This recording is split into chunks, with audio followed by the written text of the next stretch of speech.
Des courriels récemment rendus publics viennent relancer une affaire que beaucoup pensaient enterrer, celle des liens entre Jeffrey Epstein et Donald Trump. Ces échanges, datés entre 2011 et 2019, ont été publiés par des membres démocrates du Congrès américain. Ils contiennent des propos troublants, dans lesquels Epstein évoque directement l'ancien président américain, suggérant qu'il savait, plus qu'il ne l'a jamais admis, à propos des agissements de son entourage. Dans un message adressé à Ghislaine Maxwell, sa collaboratrice de longue date, Epstein écrit « Le chien qui n'a pas aboyé, c'est Trump », laissant entendre que ce dernier aurait fréquenté sa maison et certaines de ses jeunes invités. Dans un autre échange, il affirme sans détour à un journaliste que bien sûr, Trump savait pour les filles. À la Maison-Blanche, la riposte est immédiate. Le porte-parole du président dénonce un coup politique orchestré par les démocrates, accusés de chercher à salir Donald Trump au moment où le pays sort à peine d'une crise politique et économique majeure après le shutdown le plus long de son histoire. Le président, lui, parle de canular, d'une tentative désespérée pour détourner l'attention des vrais problèmes du pays. Pour ses partisans, cette nouvelle vague de révélations n'est qu'une stratégie de diversion avant les prochaines échéances électorales.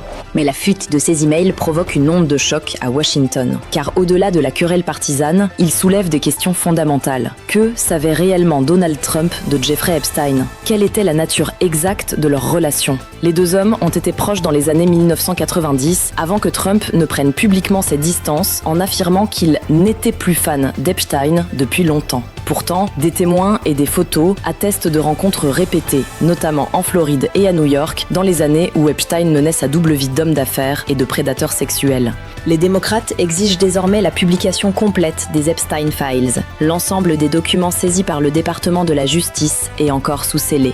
Pour eux, la vérité doit être faite sur les liens éventuels entre Epstein et plusieurs figures politiques et économiques américaines, qu'elles soient républicaines ou démocrates. Mais certains républicains eux-mêmes commencent à exprimer leur malaise. Une poignée de députés conservateurs ont signé une pétition bipartisane réclamant la transparence totale. Un geste rare, mais révélateur du malaise grandissant dans le camp présidentiel. Pour Trump, cette affaire tombe au pire moment. Alors qu'il tente de redorer son image après un mandat tumultueux et un pays fracturé, la résurgence du nom d'Epstein vient rappeler les zones d'ombre de son passé. Aucun élément concret ne prouve pour l'instant qu'il ait participé au crime d'Epstein, mais l'association répétée de son nom à celui du financier condamné reste un poison politique. Dans une Amérique polarisée, cette histoire devient une nouvelle bataille de récits. D'un côté, ceux qui y voient une chasse aux sorcières politique. De l'autre, ceux qui dénoncent un système de pouvoir où les riches et les puissants échappent trop souvent à la justice. Cette affaire n'est pas seulement une question de réputation. Elle touche à la confiance dans les institutions, à la transparence et à la capacité des États-Unis à faire la lumière sur leur propre zone d'ombre. Les prochains jours diront si ces emails marquent le début d'une véritable enquête ou s'ils ne seront qu'un épisode de plus dans la guerre politique américaine.